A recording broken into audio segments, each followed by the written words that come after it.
This episode of The Edge is brought to you by Audible.com, offering more than 180,000 titles for smartphone, tablet, and desktop.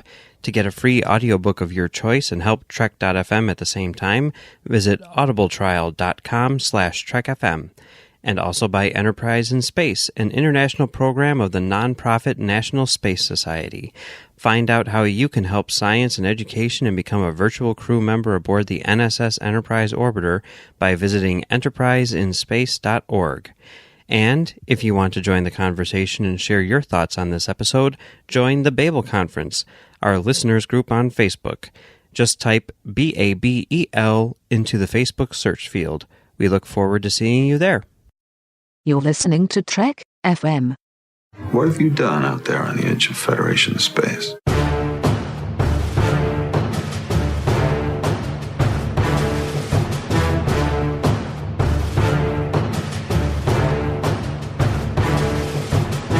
Hello and welcome to Tracks from the Edge, Trek FM's podcast in which we provide audio commentary for all 15 episodes of Star Trek Discovery.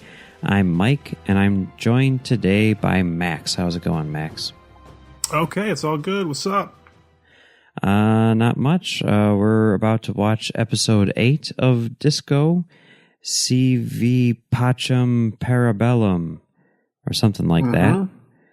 All of these titles, you know, they don't make any of them easy. They're all tongue twisters or in foreign languages or... well, at least this is Latin, so... Yeah, I mean, that's true. Like, you can look it up. Yeah, it means something along the lines of if you want to prepare for peace, or if you want peace, prepare for war, or something like that. Yep. Something along those lines, yes. And yeah, I'm very curious to see what you think about this episode, because I have some interesting thoughts on this episode. But yeah, if you're ready, we're going to start this up after the CBS All Access logo cuts to black, or after the Netflix logo cuts to black, or the Crave logo, or whatever. Before the previously on Star Trek Discovery thing starts up. So, if you're ready, Max, we're going to start this up in 3, 2, 1, start. Previously on Star Trek Discovery, and there's Lorca, and he's talking to Burnham, and there's that guy who's not a Klingon beating up some Klingons, and there's L'Rell getting her face burned, and there's Lorca asking the guy who's definitely not a Klingon to be his chief of security, and there's the ship doing the spore jump thingy, and yeah, and then we got some other stuff going on here. Lots of crazy stuff. People's getting their heads chopped off. Admirals getting kidnapped by Klingons, and all the rest of it. And now for the second week in a row, here we are just straight into the title sequence without any teaser. Yeah, no cold open anymore, I guess. Yeah. You know, I was watching this because I was up in Green Bay, Wisconsin, when this episode debuted. So I was watching this on my wife's iPad Pro, and I had the screen like really, really close to my face, and the picture quality was astounding. And it was the first time that I noticed that there is digital film dirt added to this opening sequence. I guess it has kind of like a, I don't know, almost like a drafting paper texture to it or whatever to begin with. So maybe they just wanted to give it even more of that sort of like analog look. So they put some film dirt on there. I would like to point out that all of the film dirt is white, which means that it was on the negative, not on the print itself, so you can't go blaming the projectionist for this. You'd have to blame the archivist or whoever in this particular instance. So, yeah. But this is the Projectionist Nerd Podcast.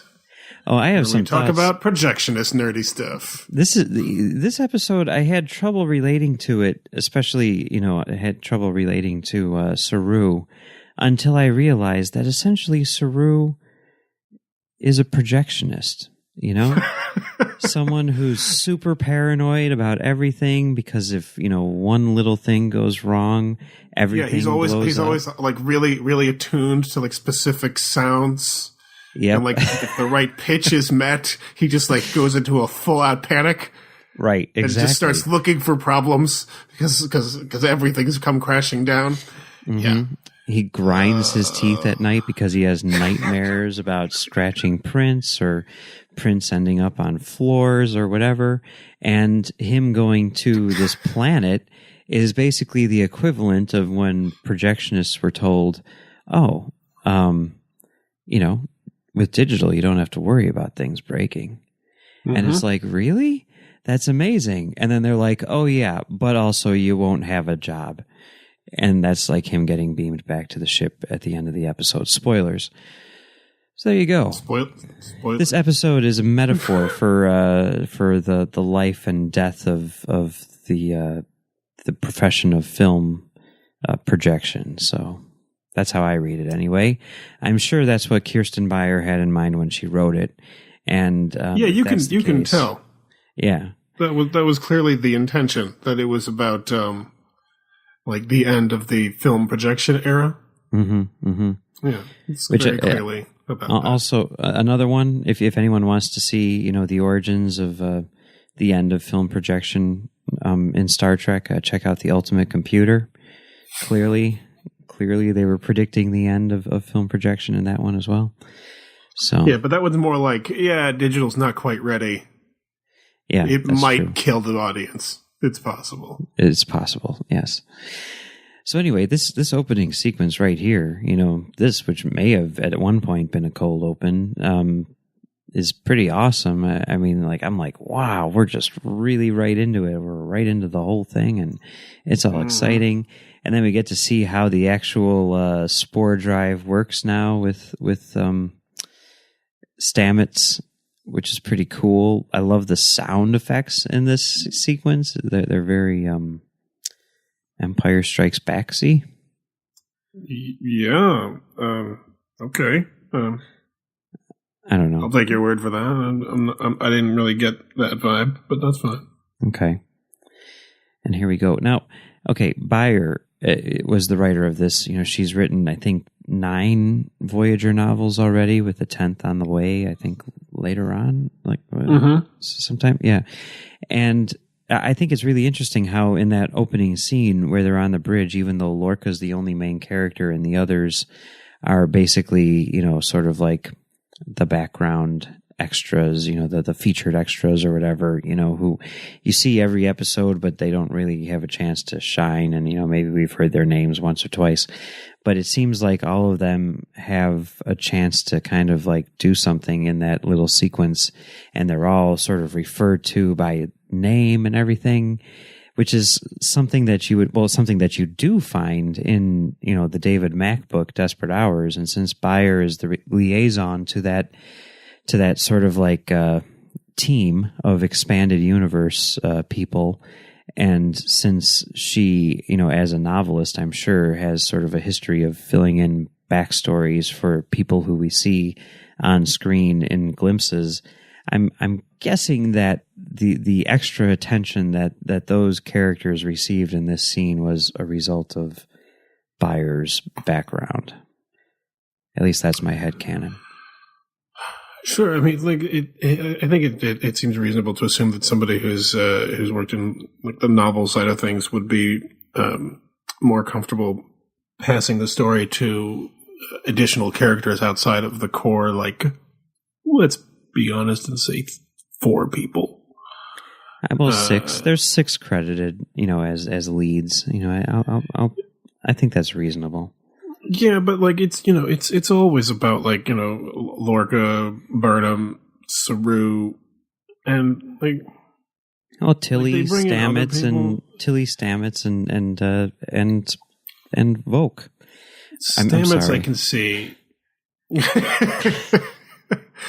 What are you? You've got the name wrong. That's I guess the I wrong do. Name. I guess that's the Klingon guy, right? Yeah. I can't tell all the Klingons. You know how all Klingons look alike? You know, I do have a theory here, which I thought of while watching the last episode.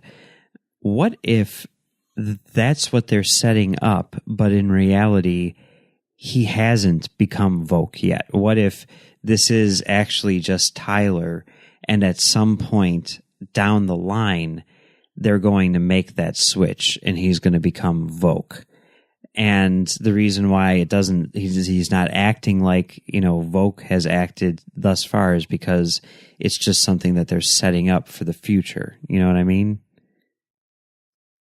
Yeah, I know what you mean. It just kind of like complicates the equation because it's like he was on the ship and everything. Like he was with, the female Klingon whose name sounds Laurel. like a cat lady. I don't know, Laurel. Yeah. That seems like it seems overly complicated to like have him be a prisoner and then be replaced. It's just like complicated. I don't know. I still hope it's not true. Cat ladies are named Maress, not Laurel. But you're right. That does sound like, yeah. nice animated series, Paul, though. That's what you do. Yeah. Okay, so here they are on this planet, which, again, like the photography and everything and this stuff is gorgeous. It's cool to see some non-humanoid aliens floating around and everything. And I like the idea of, this planet essentially being alive. It's kind of a cool concept. Although it does, right here where he's like, point this at the ground. I'm like, is he trying to be threatening or is he trying to not be threatening here? I don't understand. But since the planet is alive, but it's you're like, so your thought was like point your gun at the ground so it knows we're serious. Exactly. That's what my kind of initial thought was, but I don't think that was the intention. No. But it's intriguing, and from the beginning, they had talked about how this was going to be the Saru episode and all that stuff, and I remember from our first conversation about this show, you were like, "Oh, I'm very curious about Saru and what his deal is and all that stuff," and it's weird because this isn't really what I was expecting. I was expecting them to really get into sort of like Saru's backstory, where he's like, "Oh my God, I was on this planet and these predators, these guys, they're so mean and they're always hunting us and everything, and threat ganglia." It's like the playground, man. It's like they're always picking on me, Right, exactly. They're always looking for me, and it's like, hey, let's play dodgeball, and if you lose, we eat you. Exactly. But that's not what this is at all. Essentially what they do is they like bring him over to a much more human place and see how he, reacts once being on this side. And by doing that, really sort of, I think, gets us to, in a way, empathize with him more and sort of realize what it is that he's going through on like a daily basis. And it's effective, but it's very not what I was expecting, which I'm not saying is a bad thing. I'm just saying it's yeah. Yeah, I can say it's a bad thing. Okay, all right.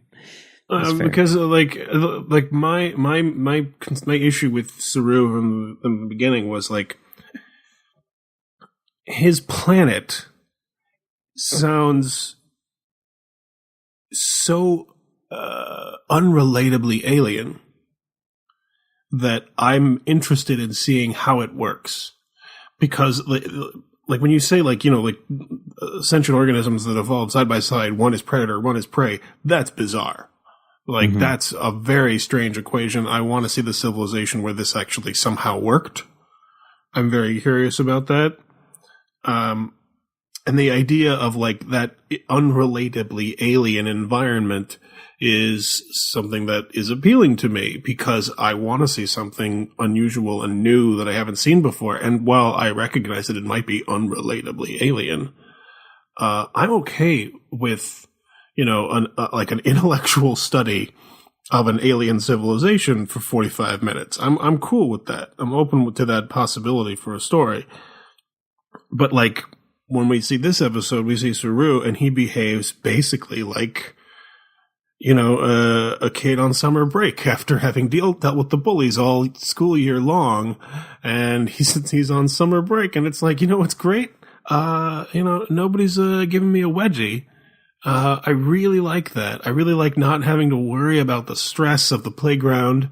I really like that I'm comfortable and at peace here. And I don't want to go back.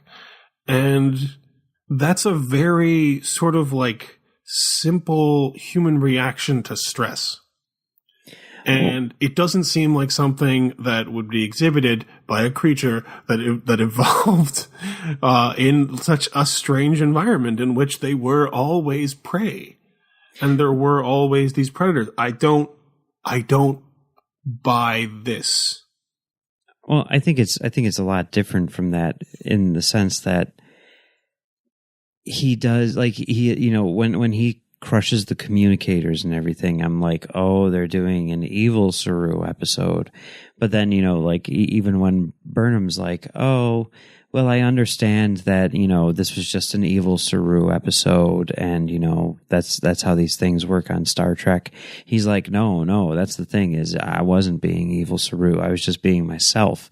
That's just how, my personality manifested when I, experienced what humans consider to be normal. And I thought that was, interesting because he doesn't act like a human. It's not like this scenario where it's like, yeah, I'm on spring break and it's not stressful. Like that's relatable to humans. But when Saru experiences that, his reaction is like, I need to do whatever it takes in order to maintain this feeling, even if it means murdering my friends, Mm-hmm. And yeah. That I think really kind of like spoke to sort of like the intensity of his personality and his fear that we've seen going forward or leading up to this point and what we'll see going forward. And really kind of like informs that character because it's like he literally is always scared, He's always freaking out.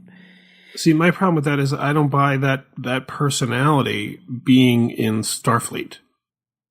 Well, but I think that speaks to his personal personality in that, he's overcoming, like he's willing to put himself through hell in order to, do what he believes in, here in Starfleet, And but he seemed like what he believed in this episode is not getting involved. Well, that's like he was willing to just like quit the war. He's like, no, it's cool. I'm comfortable here. I'm out. That's but I think once he got up to the planet, once he had that taken away from him, he was like, okay, I understand, now that I'm afraid again, I understand, why doing that was not a good thing. I was so in love with not being scared that I wasn't thinking rationally. It's very similar to what they did with the Nexus in Generations, But even there, Captain Kirk was he left Butler, he left those Katarian eggs and went back. You know what I mean? Yeah, I know what you mean. Like my problem is like it's a very sort of simple reaction to feeling stressed and under threat.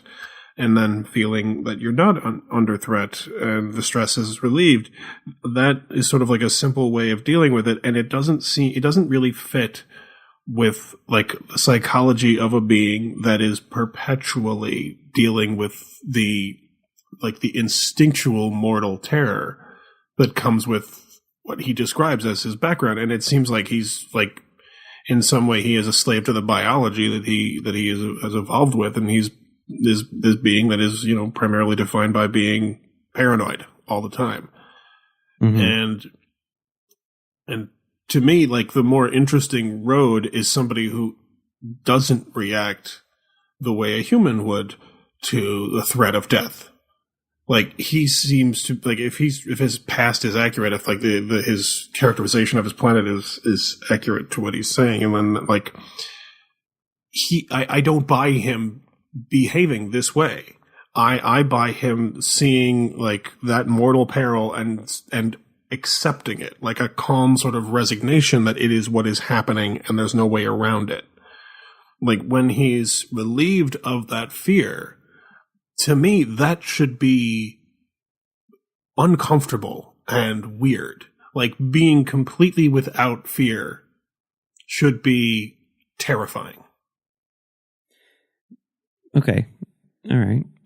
I mean, it'll be interesting to see how they develop this character. I mean, we still haven't really seen anything about his race, and I don't know. I hope we will. I mean, that's something that they were bringing up on After Trek. You know, I think it was Matt Myra was like, okay, this guy can run 80 kilometers an hour and he can crush communicators with his bare hands, and he's the prey on this planet.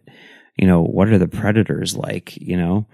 And he asked the producer, Ted Sullivan, if we might see the predator species at some point. And Sullivan was like, I hope so. I think that would be, you know, really crazy and cool, you know? Mm-hmm. So I imagine that we're not going to see them this season, but, you know, I wouldn't be surprised. Or maybe we've already seen a skeleton of one. Oh, you think they might be the Gorn? No, I just figured you'd like that idea. I do, although the Gorn, it seems like they could outrun the Gorn if need be, you know? Well, sure. I mean, like most of the time, like, gazelles can outrun lions, you know? Yeah. Like, the lion doesn't get the fast ones, it gets the slower one. Yeah, I guess that's true. That's true.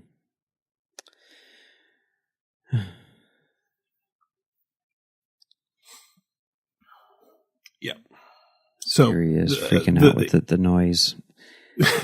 In addition to the like my having a problem with Saru's motivation for the episode, they do a lot of talking about what they're doing. Mm-hmm. Like, we're here to use this organic antenna thing to detect cloaked Klingon ships. So that's why we're here on this planet where this weird thing is happening. And, like, would that really work? I mean, like, are they talking about, like they never really even, like, explain, like, what the exact plan is. Like, are they planning on, like, reverse engineering something? Like, where did they get the idea that this would actually work? Like, they've got this thing on this planet and it's weird, and they're like, hey, maybe we can use that to see through cloaking technology. You know, I mean, it's a ship full of scientists, right? So I wouldn't be surprised if one of them was like, hey, you know, I'm a sound guy, and I kind of think that, you know, if we were to bounce some sound off of these ships, that maybe, you know, and there's this weird planet that has this weird stuff going on in it, and I think that, you know, there's a way to do this. What if we put the audio in between the sprocket holes? Yes, exactly. See, it all goes back to film projection. It's what, you know, it really is about film projection.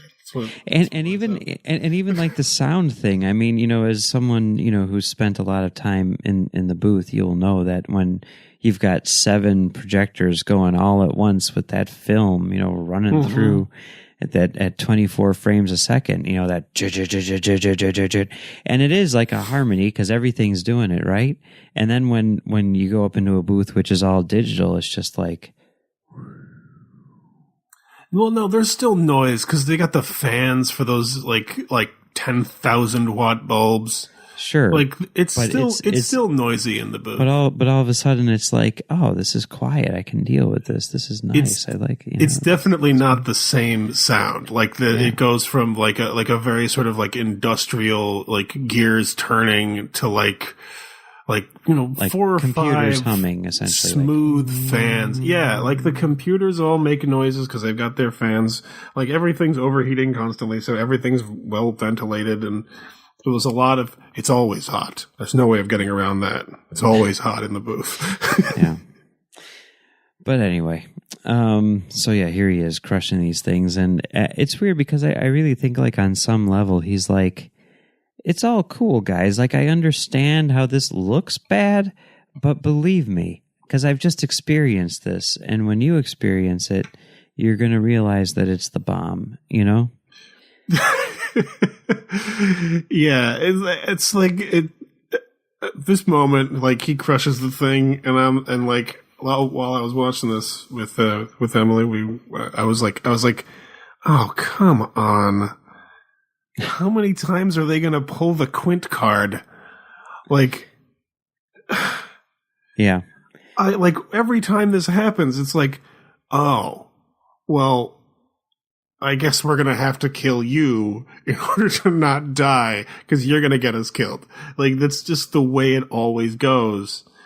And like every time, like people are in a situation where like they're isolated and then somebody's like acting a little fishy, don't let them near your communication technology. Yeah. If they act strange, remotely strange, like you can like say like, well, what are you gonna? I'll give you one. What are you gonna do with it? And it's like, oh, I gotta have both. And you go, oh, then no, no. Yeah, I'll hold on to this. Yes, but let's keep in mind that chronologically speaking, this is only the second Star Trek show, so these people haven't seen a lot of Star Trek yet. Certainly, yeah, but they have to have seen Jaws. Okay, they've probably seen Jaws. All right, so we haven't talked about the B plot here at all with L'Rell and the Admiral, and yeah. I mean, is she actually dead? I wasn't sure about this. That seems to be the big question. I don't have a clear read on this. Yes, and it's really weird because she was on After Trek this week as well, and the whole time they, you know, because usually it'd be like when Rekha Sharma was on it, they're like, "Oh, you're dead. Oh, we're gonna miss you." And here they're just like talking about things like business as usual, and then at the end they're like, "And yeah, so it's too bad that you're dead, or maybe not." You know, so it's like, okay, she's not dead. Okay, well that's good to know. But I think like it's very sort of unclear. I mean, I certainly you watch this scene here and you think like, she looks dead. She seems to be playing dead. And if she's not dead, you've got to think that there was at least a chance that this would kill her. But apparently like, not. Also, what these guys, they're watching this happen and they're like, okay, so yeah, she took your weapon and she tried to escape. So you were in the hallway and you were fighting her. So you're gonna take her body to your ship. And they go, yep, checks out. And they just keep going. See, but there's a lot of stuff here which I honestly don't know how to read any of this. And I'm wondering if maybe like we're not supposed to know how to read any of this because there's, you know, a big part of me which, well, okay, this is how I think it's going down, right? I really do think that L'Rell does want to defect, right? And L'Rell does not like Cole. And she is playing Cole, and she legitimately did want to work with the Admiral in order to defect. But, you know, there's another side of it, you know, which is, was this all an act for the Admiral's benefit? And in fact, she was, you know, I mean, I've seen this online where people are like, oh man, you know, that Admiral was really dumb. You know, thinking that, you know, this wasn't like a ploy just to get information out of the Admiral, like that Discovery is the flagship or whatever, the most important ship in the fleet, and that's what we need to go after. And, you know, the whole time that was just a form of interrogation, and she's going to feed all that information back to Cole, which she does, you know, which kind of lends, you know, that to it. But then there's a third side of it, which I hadn't considered really, but which a lot of people are also talking about, which is like Cole is playing her. Like Cole knows that she was trying to escape, and, you know, Cole set it up so that she would see her dead colleagues and everything, and when he like smears the chain of blood on her face, never ends. You know, there's no. Does she trust Cole? Does she trust that Cole can trust her? Does she believe that Cole trusts her to not betray him? Like, you can keep going down this road, but ultimately it seems like there are really dumb Klingons there, and they bought an absurd narrative delivered in the heat of the moment after somebody got into what looked like a fake fight with a human and kind of maybe killed the human and then just brought the body to her. The whole thing is ridiculous. It's a little weird. And I mean, the other thing which just kind of throws into, just because we've been talking about it forever, something which they just threw in there, which never even needed to be brought up. But when L'Rell is talking to the Admiral, she's like, I can't stand this Cole guy. He's a really big jerk, and he's driven away, everyone who I like, even that dude who is strangely similar to your, security officer, who is gone forever.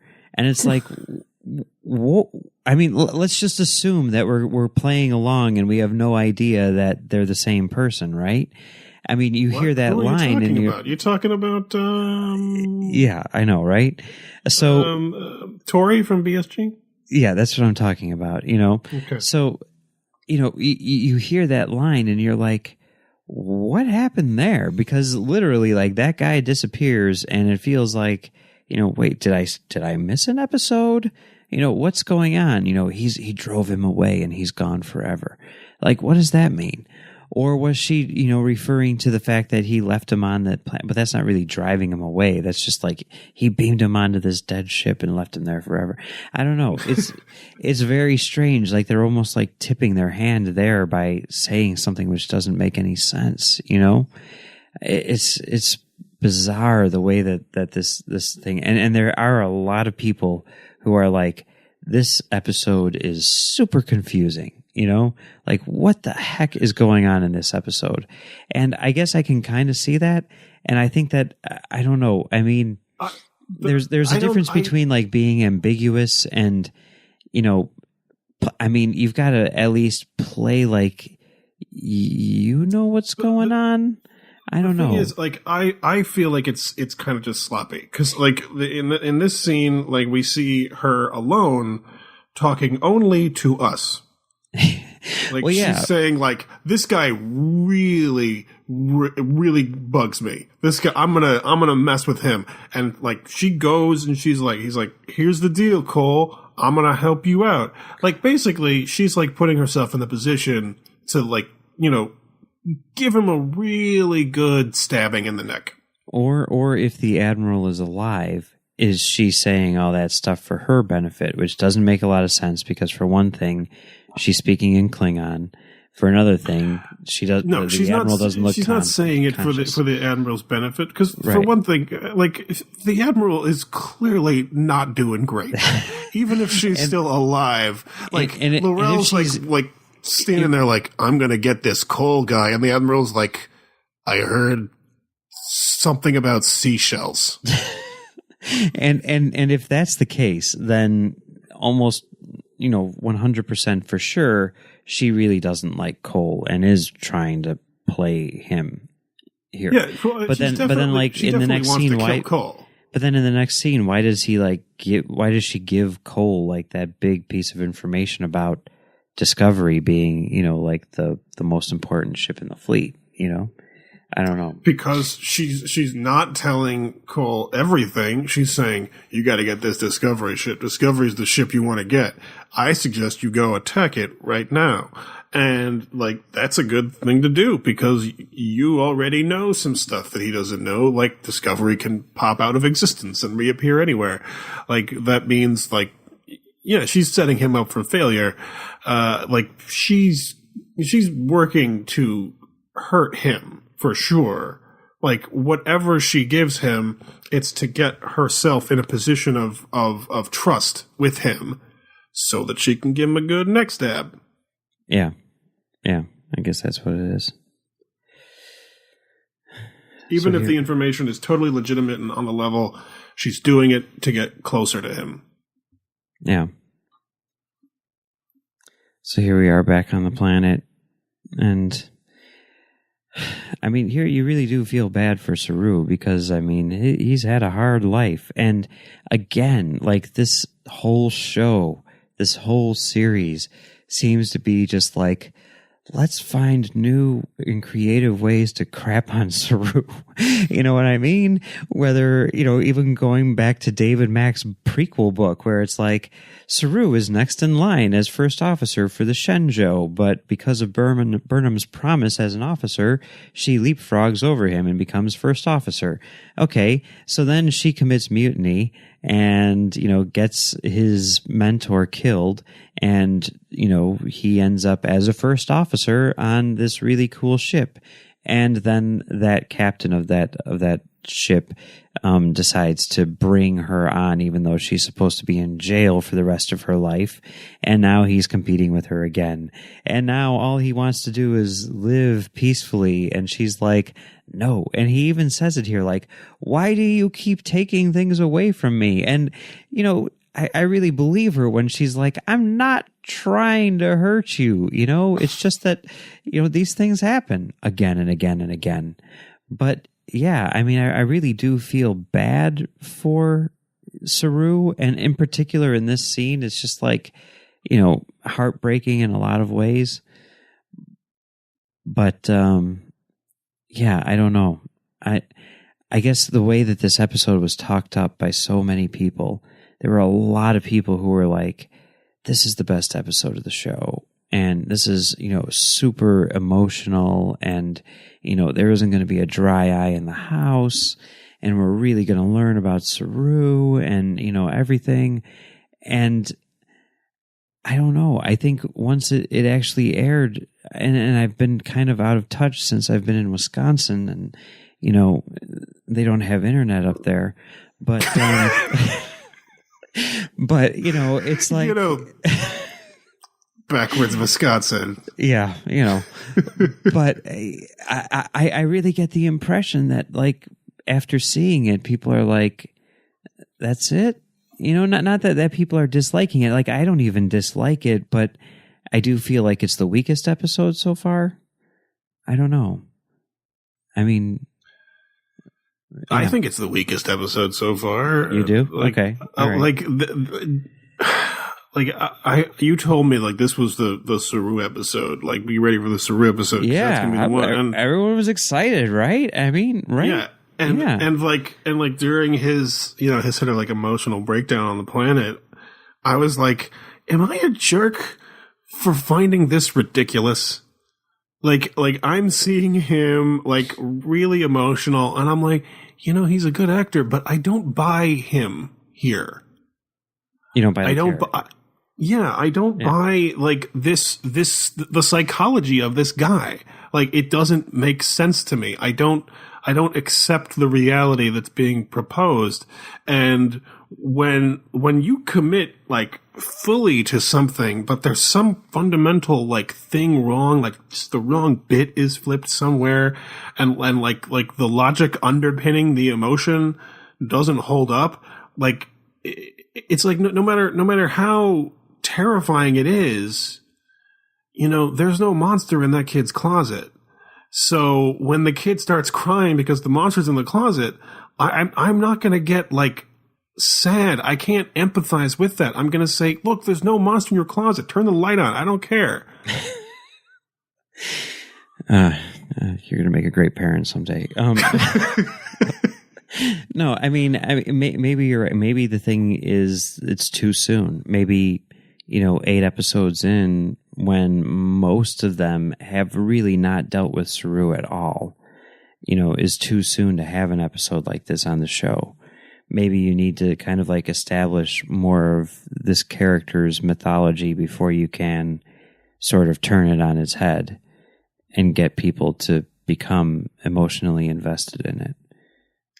Or even just work out the kinks, I still need to, like, I don't I don't know. Like, I still have a lot of unanswered questions about how the civilization works because, like, based on the description, I can't picture it. You know, like I can't picture how they made that work. So when like he had that little line of dialogue, you know, like civilization, my people, you know, we're bred for prey, and it's like, oh, whoa, that's fascinating. How does that work? Because if there's a way of making that work, that civilization is worth watching for, like, you know, at least a few episodes for sure.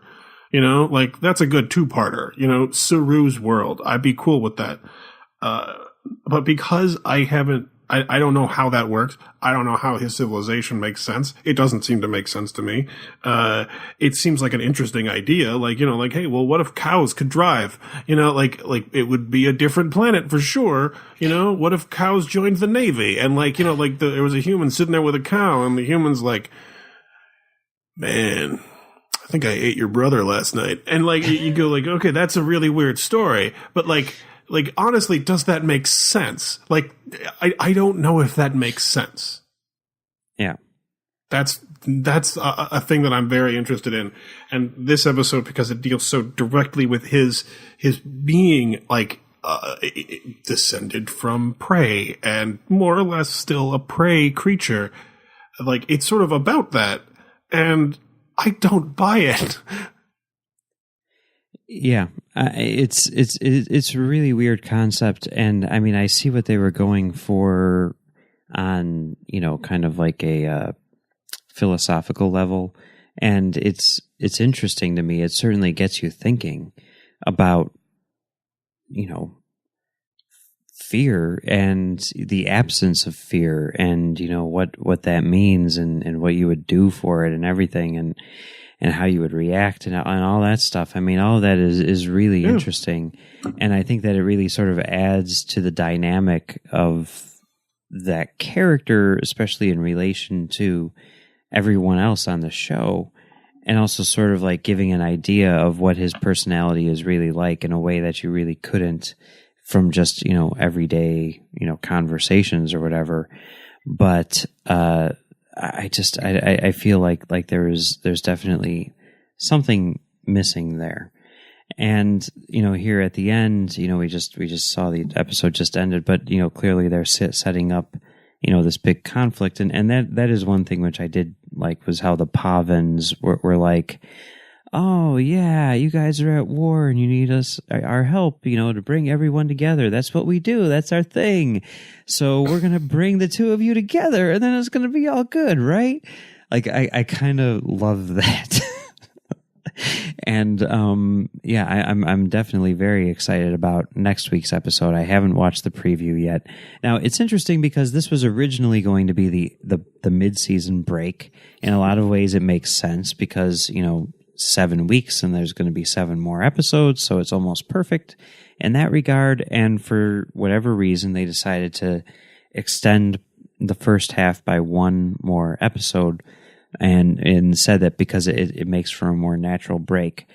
I'm curious about that because this seems like a really, really strong cliffhanger, and I'm wondering if they're going to like wrap something up and then take it into another place. But yeah.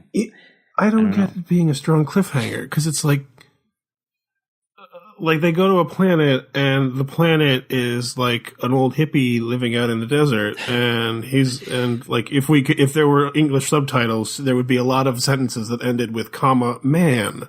Yeah, but then at the end it's like oh man, you know, I called the Russians, man, and they're coming and it's gonna be cool, man. Like that's how it ends, and like. What does that mean? That means the Klingons are coming there. Okay, the Klingons are going there. Leave. No, but like they said, they can't leave because the Klingons are just going to destroy this planet, and they need to defend the Pavans. Well, regardless, you know, whatever happens next week, I think is going to be pretty cool. I'm definitely excited about it, and yeah, I'm sad that we're going to have to wait like another 9 weeks after that for another episode. But anyway, regardless of any of that, that was Vis Pacem Parabellum, or however you pronounce it. Vis Pacem, Bellum. There you go. So be sure to check out our other Discovery coverage throughout the week. Live from the Edge airs on Mondays at 9 p.m. Eastern with Bruce and Brandy, and will be released as a podcast on Tuesday mornings. Then this show, Tracks from the Edge, is our commentary show in which we will be releasing commentaries for every episode of Discovery each week, the Wednesday after it airs. We'll discuss your feedback on postcards from the Edge on Thursday, and of course you can catch the full analysis of each week's episode on the Edge main show on Friday. And to wrap up the week, join us for Notes from the Edge on Saturday with our own Chris Jones for links on Discovery and the broader franchise. You'll find all of these in the main feed for the Edge and in the Trek.fm master feed. We'd love to hear your thoughts on Discovery. The best place to do that is in the Babel Conference, which is our listeners group on Facebook, where Amy Nelson will collect your feedback for postcards from the Edge. You can also find us on Twitter at TrekFM or send us an email using the contact form on our website at trek.fm/contact. Choose to send to a show and choose the Edge. So, Max, where can people find you on the internet? I'm on the internet. I'm on Twitter. I don't check Facebook. CommentaryTrackstars.com. That's true, I am. Yeah. Where I finally finished editing our Batman versus Superman commentary, so we'll get that up just in time for Justice League. So we recorded that 2 years ago? I don't know. Pretty much, yes. And we're going to have another Star Trek centric podcast, at least one episode of something, which will probably be up there. So check that out as well. You can find me there, and you can also find me here on Trek.fm doing Stage 9 with John, and you can find me on the nerdparty.com doing Great Shot Kid with John, and you can find me on Twitter at Mumbles3K. We'd also like to thank our associate producers, Norman C. Lau, Tony Robinson, Thomas Puleo, Lisa Slack, Shoab Mirza, and Richard Rutledge. If you'd like to help keep all of our shows going and become an associate producer yourself, visit patreon.com/trekfm for all the details. All right, well, thanks for joining me once again, Max. And I look forward to wrapping up Chapter 1 next week.